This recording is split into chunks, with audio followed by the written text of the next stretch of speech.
Hello there, Young and BosShes, and hello to everybody else who's watching from all corners of the world. My name is Kolisa Sinyanya, and I have been invited by the Young&BosShe team to create this month's She's in STEM. And they asked me a number of questions, so I'll just, based on those questions, just tell you about what I do as a scientist and why it's so cool. So, I'm an oceanographer. As you can see behind me, there's an ocean, there's water, that's a wave. And basically I study how the ocean helps our planet Earth cool down. As we know, there's global warming, which leads to global climate change, and we have to mitigate this global warming that is happening at a faster rate than ever before.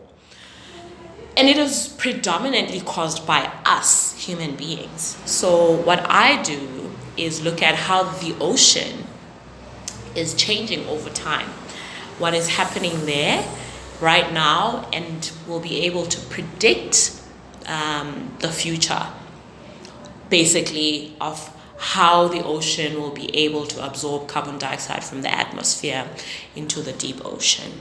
That is what I do. What I do involves a lot of calculations and doing lab work. But it's also very fun because I like to talk. So I get to talk about it, go everywhere and just preach science to the world. That's what I do. The second question, so what has starting a PhD done for me? It has changed my life. So when I registered for PhD, I didn't realize it was such a big deal. I just registered and I was like, okay, I'm registering for a PhD and I basically want to be a top of the range black woman in academia. A chick that has a PhD, I mean, that's huge. Not knowing that it would open so many doors for me. Even besides opening doors for me, it has taught me how few there are people like me in the world. It's mind-boggling because I never thought of it like that. I never even looked at it in that way when I started my PhD. But now it is so apparent that I'm a rare breed, and I feel like more people like me need to get into this thing, into the sciences, not just my field, but sciences in general. So registering for a PhD has changed my life in that way, that I have been exposed to so much more, and it has broadened my mind in terms of wanting to know more about our planet, wanting to know more about everything, to be honest, especially the sciences. So advice I wish I had known before I started. Well, let's see. So I was very fortunate because I did my master's by full dissertation. And I used to always say, this is PhD 1. So this is PhD 2 for me. Well, not really, it's PhD, but you know what I mean. So I sort of kinda knew what to expect because I did my master's by full dissertation. However, this time it's somewhat longer, of course. It's longer. But advice I wish I had known before I started is that just like masters, there'll be money problems. Money problems. They just there to stay. We don't get paid enough, unfortunately. Yes, we're students, I understand, but it's a mental marathon. It's a lot of work. And I believe that we should be getting paid a bit more, if you know what I mean,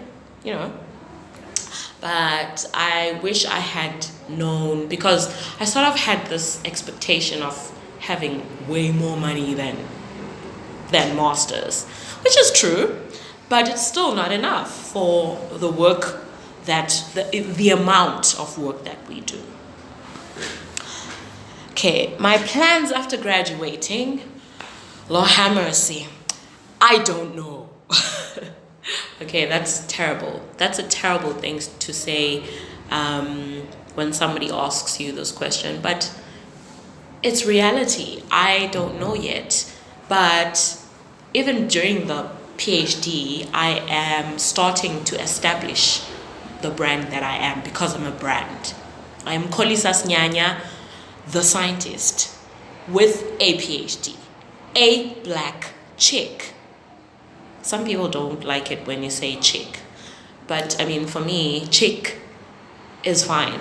Some people prefer, or rather get offended when you call them a chick. They say, I'm a woman. I'm a woman, I'm a chick, I'm every woman. I'm everything, basically. So, so after PhD, I would love, I don't know what's going to happen, but I would love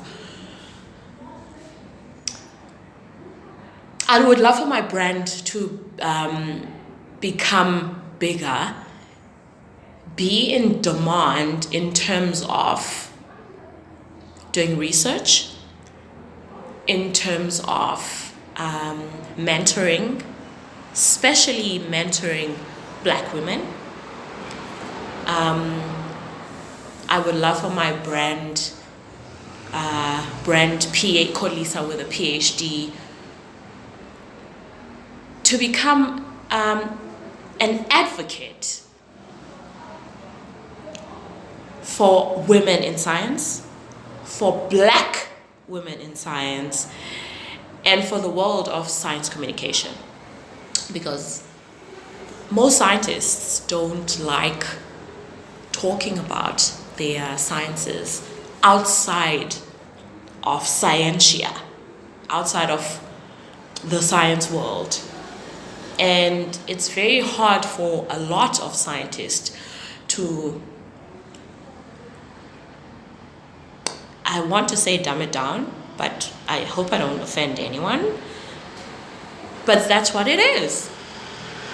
Even someone in my field, physical oceanography or marine biogeochemistry, sometimes has to dumb it down for me because it's not my field. They are the expert in it, and so they need to make the next person understand what they are on about, right?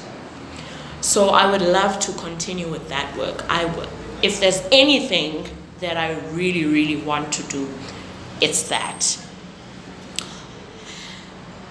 And consulting, I would love to do consulting. So those are my plans after graduating. That was very long.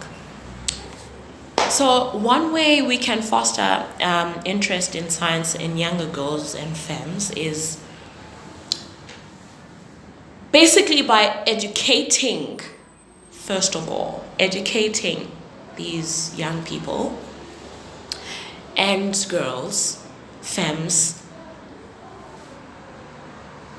And by educating, I'm talking about it in a fun way, in an inclusive way, in a diversified way, where everyone can understand, everyone can feel like they are part of the story, where everyone fits in, where we don't say, where I don't, as a black chick, feel like, oh gosh, that is just too white for me, or that is too masculine for me.